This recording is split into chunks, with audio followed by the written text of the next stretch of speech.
He's not a bat, he's a man who fights crime. And we're gonna watch him fight for a minute at a time. With John and Niall and a guest who doesn't rhyme. It's Bat Minute!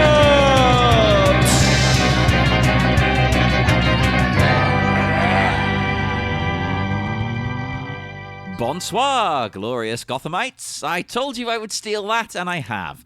Welcome once again to Bat Minute and Robin. The show that never once questioned where that bat light came from because we're too damn smart. I am one of your hosts, John Parker. And here I am, chasing free champagne like it's going out of style. Hey. It's me, Niall McGowan. We are joined once again by our very, very special guests. It's Phillip and Matthew. Hello. Hello. Yay. Thanks for all the free stuff, you guys. Thank you. Yeah, I love the swag. See, we provide. You got to give. You get your Bat Minute swag bag. We should genuinely create some of those. Well, I've been talking about us going to Liverpool Comic Con one time. We should do that and have little swag bags. We have to have a hot dog in there, obviously, and some free balloons, of course. Although we didn't talk about that. Noticing this party is decked out with balloons. Like this, I don't know if Mayor Borg had some kind of hand in this, but like it's at least half the schmear is there from what we can. Borg Memorial balloons. It's his new company he's founded. Now he's not the mayor. He's like, you know what? I'm gonna create a party business. The whole schmear. Yeah. Well, that's weird. I was weirded out by the balloons because like they are uniform. Like it's a big red balloon on top, then it's like 3 black and like 3 silver underneath. And I was like, is this supposed to like present the planets or something, or like is it like Batman, Robin, and Batgirl? Because like Robin red, Batman black, Batgirl silver. I guess she has a kind of silver thing. She has a silver bat symbol at the end. It's funny you say that Batman is black in his outfit. I really feel like they made it look like blue. And I mean, maybe we're talking about comic books where, he has a quote unquote black cape, but it always has like blue. Well, that's weird tones. you say that because we've had a whole thing where like in the making of book, they talk about the fact that like, yep, it's blue. It's a blue outfit. I believe and it. We've been saying the whole time, like, it just looks black to me. But yes, you must be like, they finally got someone who got it. Like... Yep. I'm the one. It's like, oh, the blue Batman. Yeah. I mean, the Funko Pop I have of this movie, it's blue. Yeah. That's like, I think it's in the promo shots as well of Clooney in the suit. Like, when it's out in like normal lighting and stuff, like that's a blue suit. But in the context of the movie, I just like it's just black head to toe. It's almost like a prototype of the Christian Bale bat suit. I kind of like that though, when something that can be seen different in different light. Yeah. Because that's kind of cool for Batman, that it's blue, but then it's kind of... Sure. It's so dark you can't really see him. They actually, weirdly enough, do have a note related to something in there. So put a pin in that in talking about like suits and lights and stuff like that. But we'll get to it in a little bit because it have to set up the context for what I'm talking about and stuff. But... Well, yeah, we should set up we've talked about the party, but once again, they are here to... I guess break in the telescope or whatever the hell you do with these things. And it's not here. Are they taking the first look? What is the party? Who gets to do it? Is that like a raffle, an auction? You can be the first look through this telescope. Probably. Yeah, because everyone gets to go up and stand and go like, "Yep, I can see something." Great. Like, get out of the way. There's like 200 people here. We ain't got all night. I don't know. I've never heard of a party like this. This is insane to me. And also, they kind of did this already too. They kind of sorry? They had a. Oh, I'm sorry. They sort of had a press conference thing earlier where you meet Poison Ivy, and here we are again at the same place, same people. Poison Ivy's back. Same. It's so weird though. Like again, in that every party that they've had in Gotham seems to get gate crashed by a villain. Ivy was invited to the last one. She sneaked in the pink gorilla outfit for whatever reason because she wanted to make a good entrance, I guess. I love that scene. Not gonna question it. But it's so bizarre that in that last scene at the observatory, the room of people saw her get an invitation to that flower ball, not to this. But they also saw like, oh, that's that crazy lady who was talking about like, and no one will be able to protect you and stuff. Like she was actively threatening the crowd, and yet she has somehow managed to infiltrate this party. Same disguise. Same disguise, like just showing up like that. Yep, it's me, Pamela Isley, and surely there must be some security at the door. Like there gotta be something there to try to prevent like Mr. Freeze couldn't drive his truck up to this thing. Like, guys, it should be locked down tighter. It should be a joke in the movie that there's just like SWAT team everywhere, just like people constantly checking what's that champagne? Got to taste test it first because God knows what's going to be in there. There should be like Gotham should be terrified because it's like every time we get together, like we got together 2 nights ago, and guess what happened? The same thing that happened at Max Shrek's party, the same thing that happened when that circus came to town. It's just like... Plus, that's the logical way for the story to go. What you would do, going from Burton onwards, is, the city's getting crazier. Yeah. More mad, over-the-top things are happening. And they are, but nobody... The one thing that's weird in these movies is nobody seems to care. Yeah, there should be a scene of like... Again, the mayor, or like bring in the mayor, giving George Wallace back from the last movie, or friggin' just a new mayor, Richard Kind. Yeah, and have him be there, like, I'm trying to enjoy myself, but this town's just getting out of hand now. Like every event we have, something goes wrong. What are we supposed to do? It's very like Brazil to me a little bit. Like they're just sitting down eating dinner, and a bomb goes off, and they're just sitting down and eating again. It's just chilling out. It's just kind of normal now, I guess. They're used to it, yeah. It's Brazil without the knowing. Yes, exactly. Like this is what the people in Brazil would watch and see as normal. Exactly. Yeah. I think that we're not at Ivy getting in just yet, but we've already talked about it. But like, I wonder, did she pheromone her way in? Like, I assume so. How did she get there? I assume that was the case. Yeah, she can get past any guards or security people. She can get past any guards. She has the pheromone, but what does she do? She uses the pheromone to get past all these guards we're imagining, to go to the police commissioner to get his keys. Like, you know what you could do? You take that big strong guy you have and your pheromone and go straight to the place that's literally like, what's the only place you would guess the bat signal is? Well, that is my big question of the minute, right? I don't care. This is jumping ahead slightly. It doesn't matter. She wants to know where the bat signal comes from. Like, where is it originating? Can't you just look in the sky and follow the beam? Exactly. Pamela Isley is a scientist. She is a biologist. She understands basic science, at least some kind of geometry. Can't she just triangulate that? Come on. It would take 10 seconds. Legitimately. Get yourself a sextant, lady. I think it's the same thing, too, with in the last movie as well, though. They had, like, the big, great scene of Bruce and Alfred cracking the code of, like, it's been Edward Nygma this whole time and stuff. But meanwhile, outside is, like, there's a giant question mark been beamed around the bat signal. Just follow where that's coming from. Yeah. There's your Riddler. There it is. Like, what the hell are you doing? But he just doesn't think of that. It's just like, I don't know. Oh, it was Edward Nygma. I bet that island he built is probably where he is. Like, that information doesn't help us any more than anything else, but yeah, I guess that's it. Yeah. Greatest detective, everyone. I would also love as well, though, because Ivy's going around in disguise. But it would be great, too, like, the waiter that Gordon's chasing is just Bane in a tuxedo. But still with the mask and everything. Missed Yeah, he's still got that.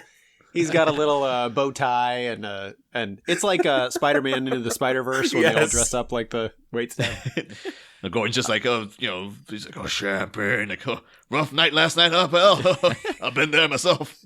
I'd just be thinking, like, Bane, what are you doing here? I can see you're serving drinks. That also works.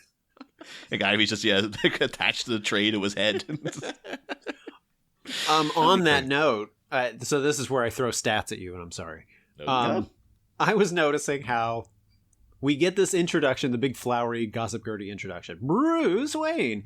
I counted how many seconds are characters saying, hello, how are you? Hi, good to see you. It's 19 seconds. Oh my God. 19 seconds of it, of just, and I think, if I'm to give them a little bit of the benefit of the doubt, I think they wanted the shot, which is actually kind of nice, just easy cinematography. Well, not easy, but like deft cinematography, where Commissioner Gordon turns and is like, oh, please, like that little thing where he moves across the camera. But I mean, he shakes Bruce's hand twice, and 20 seconds basically of the stuff that screenwriters and writers are told to cut. Hi, hello, oh, nice to see you. Oh, yeah, hello. I'm like, oh my God. And now at this point, we're closing out Act 2. This is when we're saying hi, hello. Yeah. Just, yeah. Stats. That is astounding. I knew it was, I figured it was long, but I didn't think it was that long. Yeah. It's a lot. You can tell. And it's those type of things, I think, that sort of hurt the movie. Where if you had...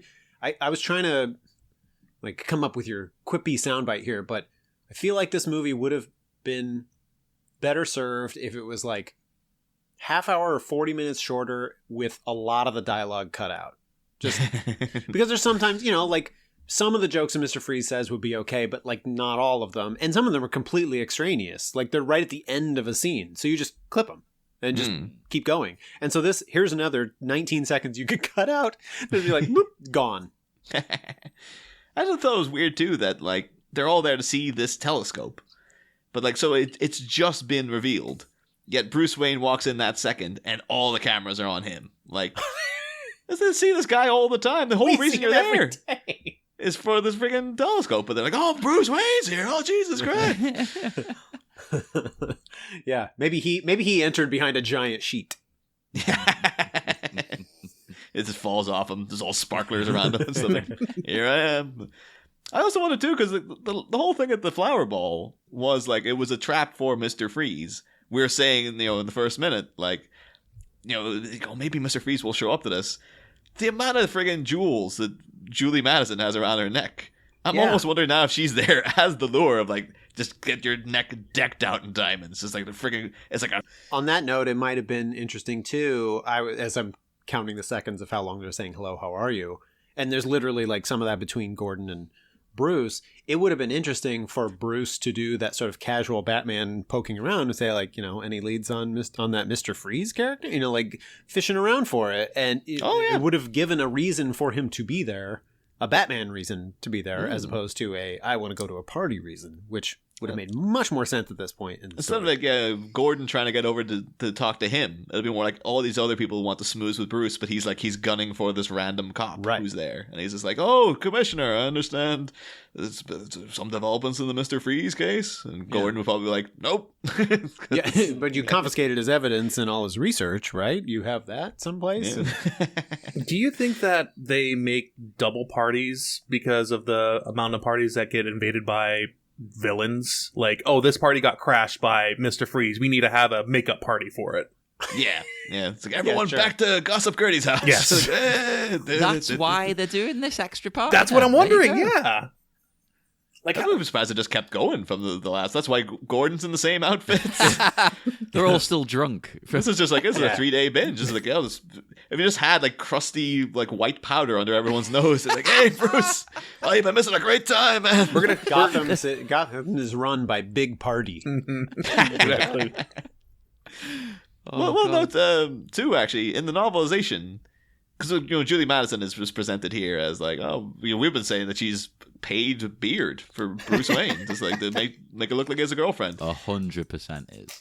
The novelization says Michael Jan Friedman did not have a high opinion of either this character or Elle Macpherson. He didn't have a high opinion of this movie. When we had him on the show. But he notes her as airheaded actress Julie Madison. So it's ooh, that's going back to remember back in the Wikipedia for the Ice Princess. They kept talking about how dopey she was and stuff. Lay off, man. Jesus Christ. Yeah, that was basically going, she's an idiot. Yeah. I'm did we get an email from the guy who wrote that? And I was yeah, I wrote that. I'll stand by it. Oh, yeah, we did. I forgot all about that. Holy crap. Is she supposed... So Julie Madison's career or her profession is that she's an actress? Is that... Yeah. I would have liked to have seen some, fake posters of things that, Julie Madison could have been in. Instead of Dead Calm, it's Dead Panicked or something, and it's just her as Nicole Kidman in Dead Calm or something instead of The Saint, it's The Paint, and it's her as Val Kilmer in that. Well, it is funny that when you line them all up, I mean the feminist streak of the Batman movies is probably not very long, but Vicky was a investigative journalist, photojournalist, and Selina worked for a corporation, and Dr. Chase Meridian was a world-renowned psychotherapist, and Julie Madison is in this movie. Like, as far as we know, that's it. There's nothing to her. She did. We'll be getting it to next week because it's relevant then. But she's supposed to have a big scene in a scene that almost justifies her being in the movie, where she confronts Bruce about his interest in Pamela Isley and stuff. I will stay around silently in the Zoom and listen. But that would have been like her big moment, and it's just, it ain't there. Cut it out of the movie, and it gets to the point of like, we've had numerous guests come on going, Elle Macpherson's in this movie. I don't remember her being in this film. It's like, I don't think she even remembers. No. I had to rewatch this movie just to be like, oh my gosh, she is in this movie. It's such a pointless character. Yeah. I was surprised too that, like, because we were talking, in the past about, she was hooked up with this fella Arbad Busan, and she got pregnant with him, and then he also got pregnant with Uma Thurman. So that was a weird coincidence and stuff. I didn't know that. Apparently, she's still currently married to some guy, but apparently they've separated, and the last person she's been associated with romantically, she saw kissing him in an airport or something, is Andrew Wakefield. And I don't know if that name means anything to you guys over in the US, but Andrew, he was massive media coverage in the early 2000s because he published a paper that basically said that he found evidence, quote unquote, that linked MMR vaccines, like measles vaccines, to autism. This sounds remarkably familiar to something going on these days. But he is the vaccines cause autism guy. Wait, so I might step on your toes here, but I'm gonna super fan out for a second. So he did that, and that is largely in the States one of the things that was spurred by Jenny McCarthy, who would eventually date Jim Carrey, who would eventually play the Riddler. So I got to do an Everything's Connected. Yay! Yay! But these things are all weirdly connected, because he had a whole thing, that was the thing. Like the Sunday Times did a big investigation into this guy, and like no other scientist could verify his findings. They couldn't replicate the results. They found out then that he would have made $43 million a year from selling test kits via to prove his theory. So what a surprise! It was down massive to that. conflict of interest. But it was so. I remember when I was a kid, didn't even really understand the news because I was so young at the time. But it was like, people were panicked. Nobody wanted to get their kids vaccinated for measles, and they were going to like Tony Blair, who was prime minister at the time. Like the media hounding him, "Are you getting your son vaccinated?" and stuff like that. And him, and like he wouldn't tell people. And then outbreaks of measles in the UK today are still been traced back to the effect of Andrew Wakefield. I would have assumed someone like that would have been, because he's been defrocked, he's been struck off the medical registrar. I would have assumed like this guy's like out in the street somewhere, like he's destitute. But no, he's dating friggin' Elle Macpherson. It's like, how's These that happen? people always get away with it now. That's like, I don't know where he would be getting his money from. Who They're would be already hiring him? rich. They have nothing to lose. They don't care. And I found out too, he made recently a documentary all about it, and then that documentary was produced by Robert Kennedy Jr., who, of course, also to know, married to Cheryl Hines. Cheryl from Curb Your Enthusiasm. Kind of lost a bit of respect for her in that regard. And of course, then he'd be like the cousin, I guess, of Maria Shriver. Of course, the one-time wife of Arnold Schwarzenegger too. It's like there's like Wow. all weird. Like everything is connected. There's insidious circles within insidious circles going on here. But yeah. So apparently, Andrew Wakefield dating Elle Macpherson. If you had any respect left for her at all, I think it should probably get thrown out the window. But I can imagine if George Clooney knew that, he'd probably be like, I can't believe I said that. Though I was always a bit embarrassed being Batman and Robin, but now I'm just be embarrassed to be in the scene with her. Oh, God. That's upsetting. I was having fun with this scene, and then you've ruined it. I was going to talk about how much I love the music. Oh, you could be like, hey, let's move things back into a more positive route, I guess. It sounded like Angelo Badalamenti. Mm. I thought it was very very Twin Peaksy, the music. Yeah, a little bit. See him. Needs more saxophone. It does. But these rich people schmoozing, they make me sick. It is funny how, like, going back to who this movie is for, like, is it for the people in Brazil or whatever? It is funny to watch so long after the fact how you don't deal with that fact that they are so rich and snooty.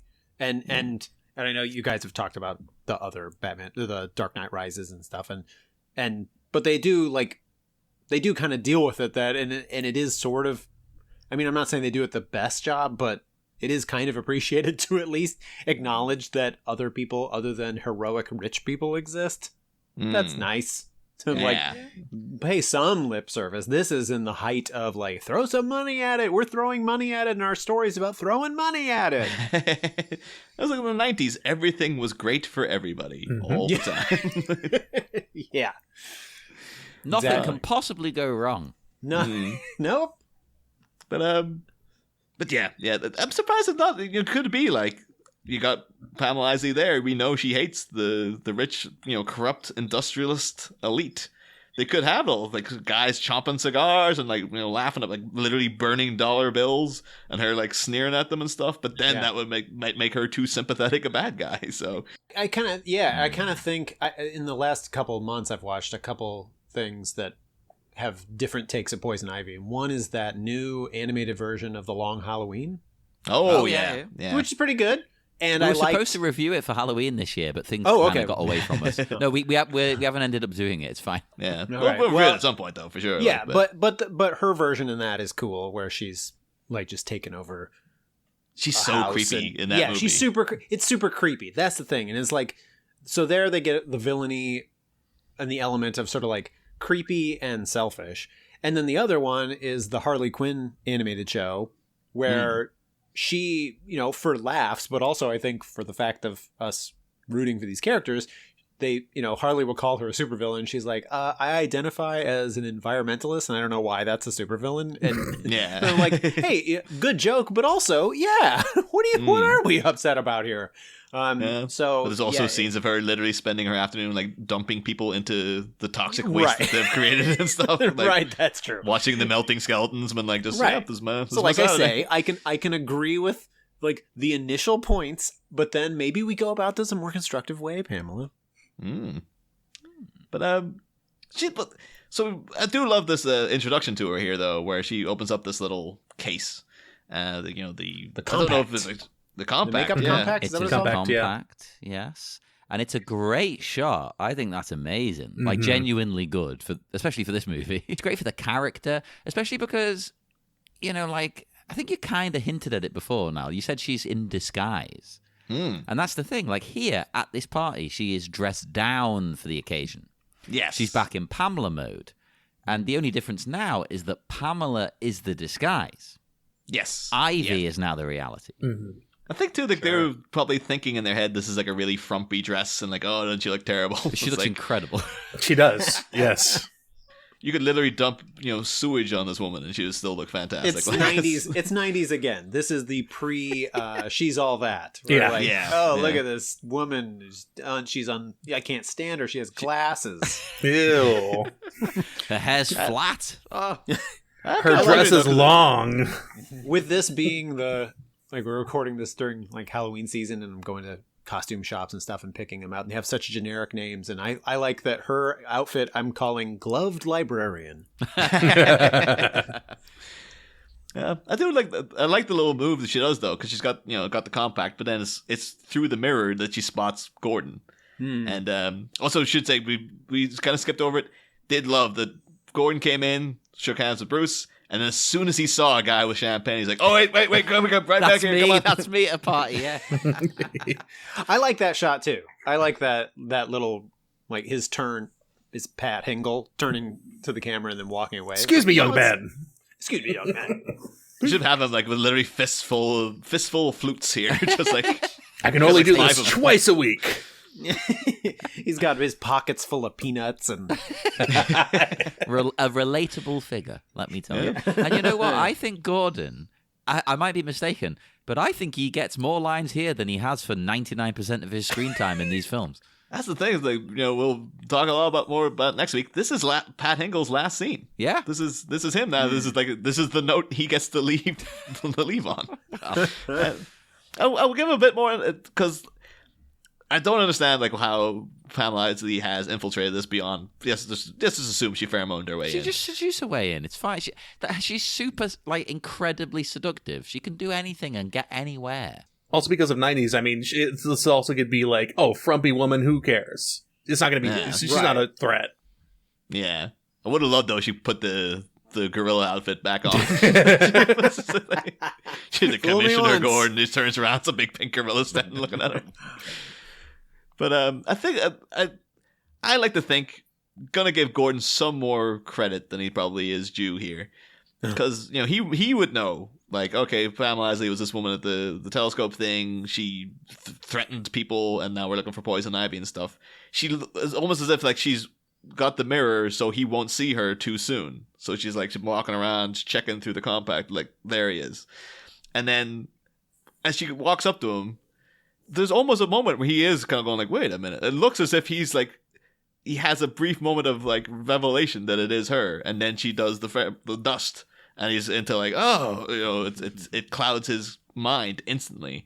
I think it was just more of a, we need Pat Hingle to stand still so we can CGI in the dust coming in and stuff. But my personal headcanon is that, he almost put it together. Yeah, almost old cop and Gordon was still there. And he was like, this woman's a threat. And like, I recognize her from the photos of that news conference where she roared at everybody and stuff like that. But no, he then instantly becomes Chief O'Hara in this scene, including what it sounded like to me, like he was even doing like a little bit of an Irish accent at one point. Like, it's like, young lady. Like, it sounds like he's lending an Irish lilt to what he's... Yeah. He's like just leaning into it, like 100%. Do you appreciate that or not like that now? I just wish, like, if they're going to do it, like, just have Chief O'Hara himself be there, It's just like... Have you seen the animated versions of Batman that had Adam West and Burt Ward? Oh, yeah. Yeah. So that seems like a joke that they would have done, and maybe they did, where this version of Commissioner Gordon gets, like, transformed into Police Chief O'Hara. Like, that's, like, their level of... It's a smart... It would be pretty funny. But, yeah, I kind of get what you're saying. Yeah. Although, like, weirdly enough, that's a good segue for a thing I would put a pin in way back when, because looked into, like, we never really get to talk about Chief O'Hara at all, because he's just not in the movies, except kind of in spirit here. And he was a character created for the TV show, like Stafford Rep, the actor who played him. That was originated entirely with that dude. I didn't realize, though, because that show started in 1966. He died in 1974. So it's like, oh my god, it's like, wow. Literally just became like really famous for Chief O'Hara, and then boom, gone. But yeah, he did show up then eventually in comics. They worked him in down the line. He appears like off screen kind of in World's Finest 159, which comes out in 1966 as well. Like, it's January, the show premieres, June this issue comes out, and in that issue, Batman has to get in touch with O'Hara through the hotline because Perry White and Commissioner Gordon have been transformed into anti-Batman and anti-Superman. What? And it's like the only person left to talk to the police is this Chief O'Hara, who has never been mentioned before and won't be mentioned in the comics again until 1977. So I love this villain's plan of, like, I know how to defeat Batman and Superman. I'll take the two oldest people on the planet and turn them against them. But there's like they appear in altered costumes from Batman and Superman. And I think I wish I could, if I could find, I'll send you guys individually after just so you see what I'm talking about. Yeah. Anti-Batman is Gordon in the suit. And it's supposed to be like a green suit, but it's very dark. And he's got a completely black bat suit, yellow utility belt, yellow emblem. Looks eerily like the Michael Keaton Batman. As if like that was actually what, you know, they're like, oh, we came up from it, and this, that, and the other. It's like, we just saw this one panel. And we're like, that's a bat suit right there. Just all black and the friggin' belt. And the chest emblem looks perfect. We'll just do that instead.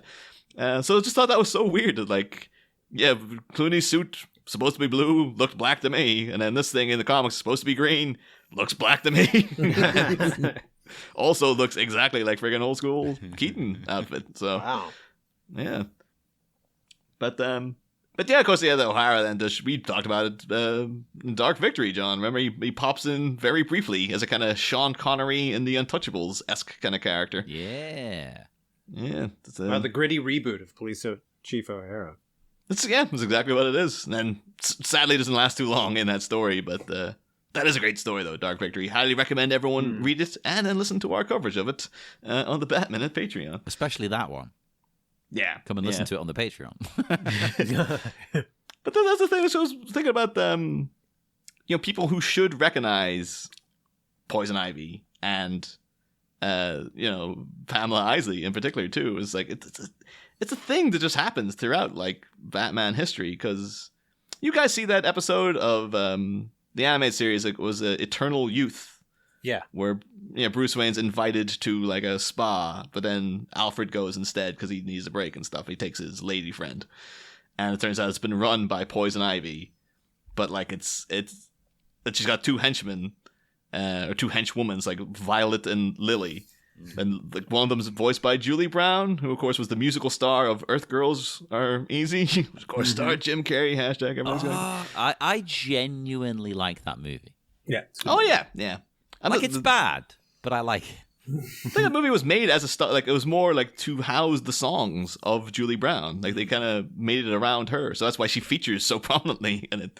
That I'm a Blonde song and stuff like that just randomly pops out of nowhere. But like, yeah, that was. She's also the coach, like the PE coach in Clueless with Alicia Silverstone. Oh, that's right. Yeah, there you go. Yeah, Earth to beautiful. share, come in, share. That's her. But yeah, within that episode though, like Alfred goes and he's like, "Oh, this is the doctor who runs the place," and it's just Poison Ivy with glasses. Like you think he would know what Poison Ivy looks like, and no one else. No one else. She's does. wearing glasses. You can't tell who it is. Just That like this. doctor wears glasses. Poison Ivy doesn't wear glasses. Plus, I've been thinking about it, and we're talking about, she's in disguise now, blah blah blah. You could argue that Pamela was always a disguise to what was inside her. Yeah, Ivy was there already. Yeah, she was the crusty shell that needed to wither and die. And now her inhibitions are just like, screw it. I'm going to just let my true self out. Yeah. Pamela was the seed that spawned the tree of Ivy. Oh my God, yes. Because she's plants. Yeah. Just in case you were confused. we get it. But she goes to plants, right? Right. She's really into plants. She's a plant person. Yeah. And then she starts doing, I believe in the modern parlance, would be referred to as negging. Where she just starts to go like, "Oh, I've always been curious about that bat signal, but I mean, you wouldn't know anything about that, though. You wouldn't have access to it. You're just a lowly old cop." To be fair, she's right. He is. He's useless. He's terrible. He probably doesn't know anything about it. She's just telling how it is. Yeah. Although now I still do have like the Dark Knights in me, though. Like if you have complaints about malfunctioning equipment, yes, you have to take it up with the council. It's like I wouldn't know anything about that bat signal, of course. Yeah, official police line is to arrest the Batman. Yeah. It's like, don't toy with me, Gordon. I know what's happening around here. Investigation is ongoing. I have to do what I can with what I have, okay? See, if we can't talk about Dune, we're going to talk about some other movie in this series that we like. That's the way we roll. Yep. And of course, should mention Gary Oldman was married to Uma Thurman. So, yeah, there you go. Wow. And, I think that's one of those ones too. Like, oh, Uma Thurman, but that's right, I was married to Gary Oldman for a while. I forgot about that. I was going to semi-poll the room if anybody else does this, but especially here, when she asks Commissioner Gordon where that bat signal is, and he says, "It's," and I immediately go, Monty Python's Flying Circus. It's just the longest pause. I can't not think it, and especially just, he says it exactly like Michael Palin, just, "It's." It's getting the background now. The orchestra starts. It couldn't hurt. Now that's what I'm going to hear. That's Please what I'm going to do. But yeah, so he starts to deliver his explanation now. But well, you guys anything else for minutes 87? Only that I'm very upset that she is tempting Gordon. He's a good family man. Leave him alone. So we don't know at this point though with Gordon. It's like he's wearing the same outfit every day. He seems to be desperate for drinks and stuff. It's like imagine he's at all these parties because he's like, it's free food. I'm a bachelor, man. I don't know how to feed myself these days. Yeah, maybe his wife's left him. Yeah, maybe the home life isn't very good anymore. Yeah, this is the seed of that thing from the Harley Quinn show. Their version of Gordon, I really enjoy. Chris Maloney. It was like he's just in love with Batman, but he like is a drunk too and can't get his life together and is a bachelor, I think, at that point. And so this is the prequel to that. It's like the idea is like you guys saw Only Murders in the Building with but it's just like the whole thing of Martin Short's character is like he's so destitute, he's just living off free dips and stuff that people are leaving out at parties. Yes. So people are like, oh, Gordon, have you lost weight? It's like, it's the dips. Like, Another thing I would add in, one other note I really had for this minute is that, because Ivy is in the kind of frumpy prom dress kind of mode here, and she has a corsage, and apparently this particular flower, it's noted in the making of book, is a Japanese chrysanthemum. Which is a word I have a lot of trouble saying. Chrysanthemum. I had a problem. Chrysanthemum. So, well, I know it's budgetary things, and it's probably like, oh, we didn't really think about it, and there's the compact. Actually, we'll talk about it next week, but like the compact is a very specific reference to a Poison Ivy storyline and stuff. But like, just the fact they've introduced the Audrey 2 plants she has, and like we've been confused, like, is this love dust coming from her, or is it a chemical she's made or something? And I kind of like this idea of this corsage she has there, because the Japanese chrysanthemum apparently quite poisonous, as you would expect. But instead of her having it with like the compact, that's what the love dust comes from. Like that thing is alive on her chest, and it sprays it at Gordon. Ooh, like she doesn't even have to say anything. It just moves and does it itself.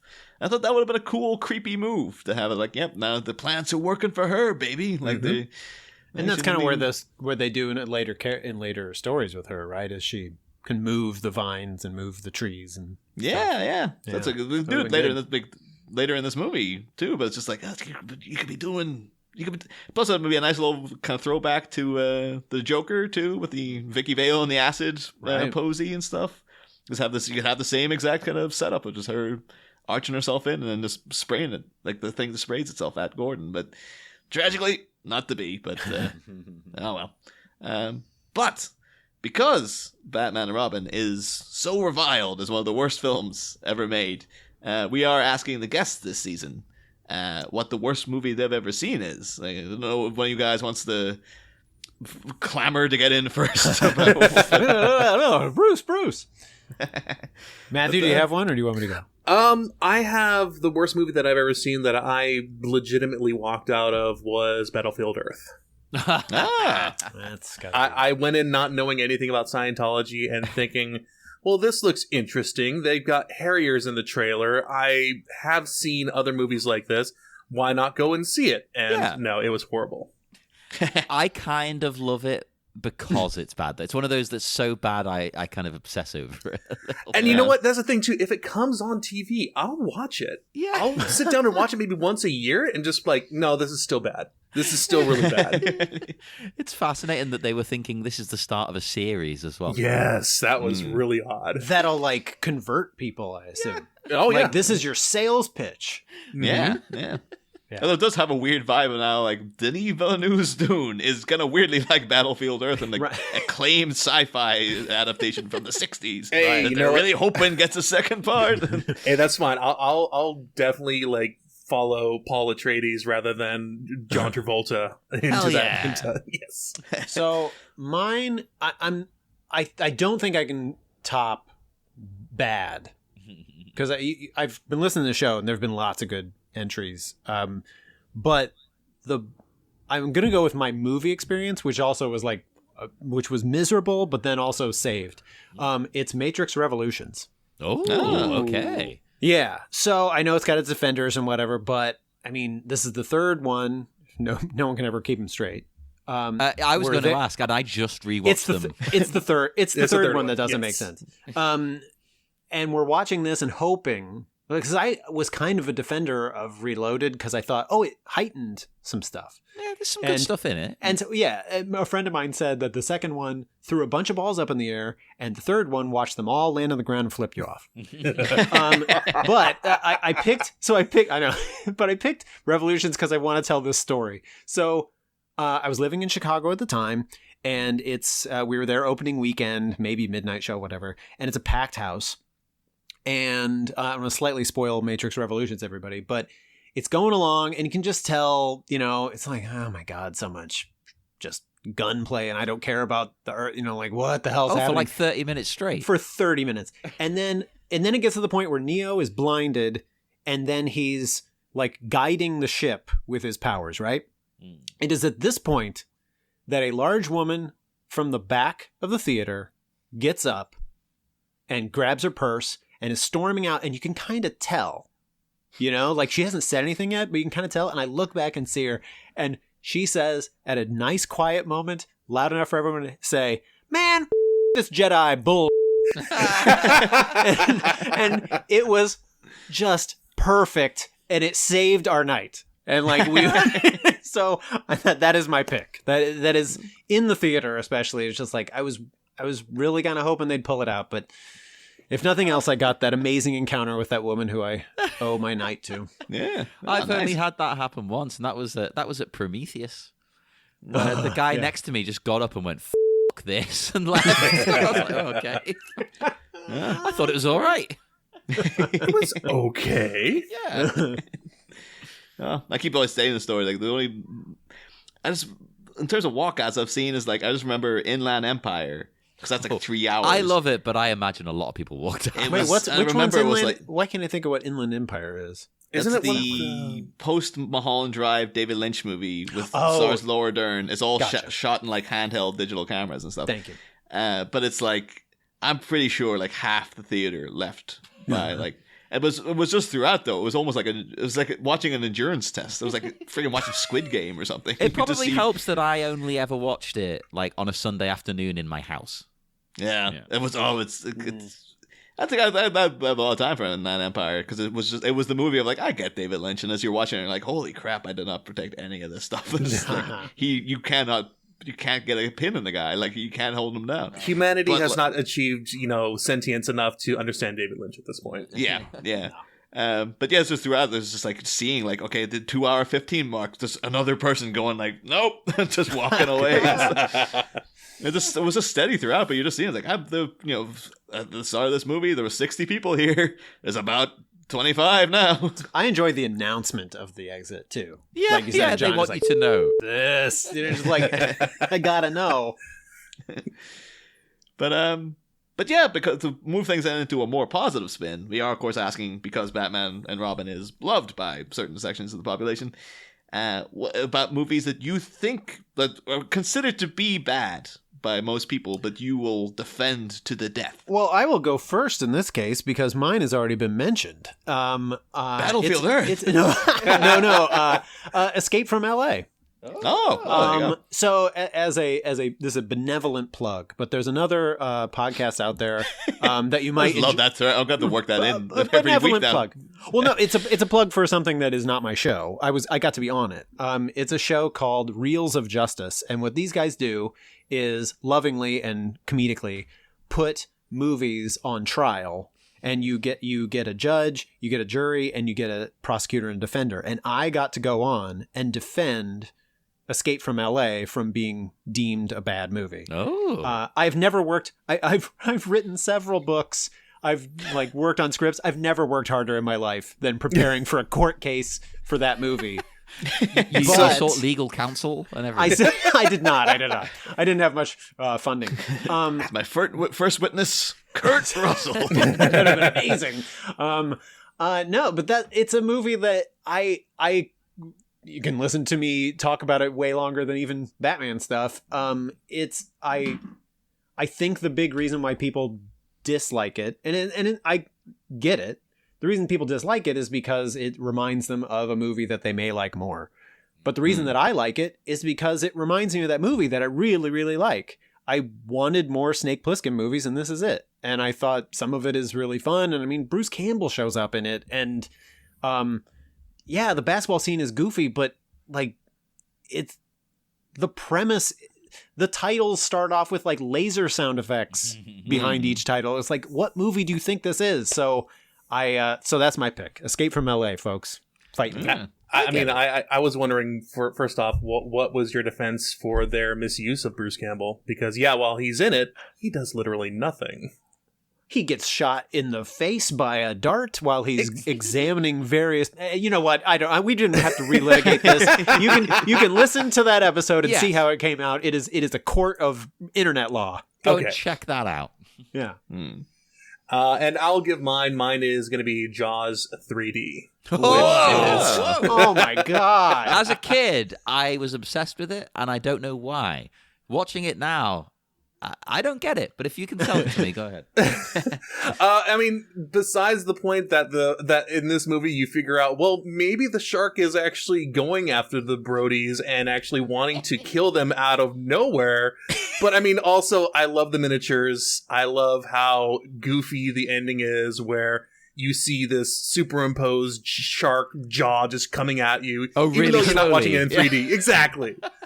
I mean, it's a step down from 2 and 1, and it's just, I don't know, just cheesy camp that I absolutely love.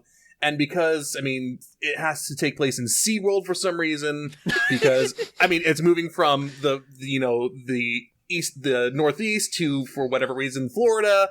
I don't know. It's just a great movie to me. I'll watch it maybe once or twice every year. It's super dumb. And then I'll go over to Revenge as well too, because Michael Keaton. Yes, yeah. You got to do the 4 movies total. Well, that's the thing. I think I always thought 2. Right, there should never be any sequels to Jaws. Let's just put that out there. Jaws is a one and done. You could have lived without get into confusing of like, is this the same shark or is it related to the shark? What the hell's going on? But 2, you can kind of accept like, okay, this is still a proper movie. They're not trying to claim it's a relative of the shark. It boils down to, it's just another shark incident. You're like, okay, fine. But you could argue 3 by being sillier. It's probably more fun. Exactly. Like 2 is like, well, we've seen this.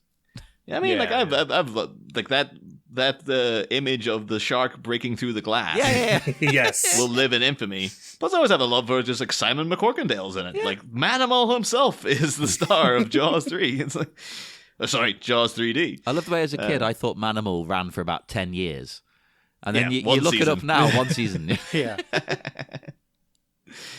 But yeah, both great choices all around. So great and unexpected. I like that. But we will head off into the dark, dark night. Would our wonderful guests one more time like to remind people where they can be found? We'll flip it this time. Philip, you go first. Thank you. You can follow me on Twitter. I'm at Phillip Mottaz. But easier way is to search up Murderous Haircut Philip, because I have written a book, a mystery entitled The Murderous Haircut of the Mayor of Bel Air. It is the first of a series of psychic barber mysteries. I know, saying it out loud, this all sounds completely made up, but it is not. Look it up. It's online for ebook or paperback copy. I think people would really enjoy it. Excellent. Thank you. Check that out, everyone. And Matthew? And you can find me at the Roughneck Minute. Also, Independence Day Minute as well, too. We did Movies by Minute just like this one, but for a very gory Paul Verhoeven movie and a very explodey up movie. Both wonderful movies and shows. Yes, yes. Is there any Paul Verhoeven movie that isn't incredibly... Well, I guess Showgirls. There's no gore in that. No, yeah. Maybe there is. Well, I mean... There's a certain other type of carnage, you might say. Exactly. But yes, do check those out as well. And as usual, come and speak to us on Facebook, Twitter, Instagram. Just type in Bat Minute. We'll come up. And why not check out our Patreon, which has been mentioned. You can just look up Sleepy Charlie Media, our network, and get wonderful bonus episodes. And you just help us to pay for crap like hosting fees and microphones, because it's actually very expensive. We don't tell people that very often. And if you want merch, go to TeePublic. There's a Sleepy Charlie Media TeePublic as well, which you can find on our websites, or just type it in. I'm lazy today. It's late. I don't care. You don't have to tell people how to use the internet, John. Yeah, exactly. People always go, well, you can go to this. No, you don't need links anymore. Just Google things. Jesus Christ, we're in 2021 as of recording. Do a bit of legwork yourself. We've done this whole show for you. You need to put some work in for us. And do join us again on Monday for more exciting Bat Minute action. Next time, manipulation and copulation. A noxious Nefertiti interrogates the city's top brass, and the dumbfounded Gordon has smoke blown up his ass. But as we usher out Hingle and bid his heir adieu, will a sniff of a worrisome whiff cluing Clooney to something askew? Policeman Pat steps away from the bat next week, loyal listeners. Same Bat Pod, different Bat Minute. Pump you up. We'll be back.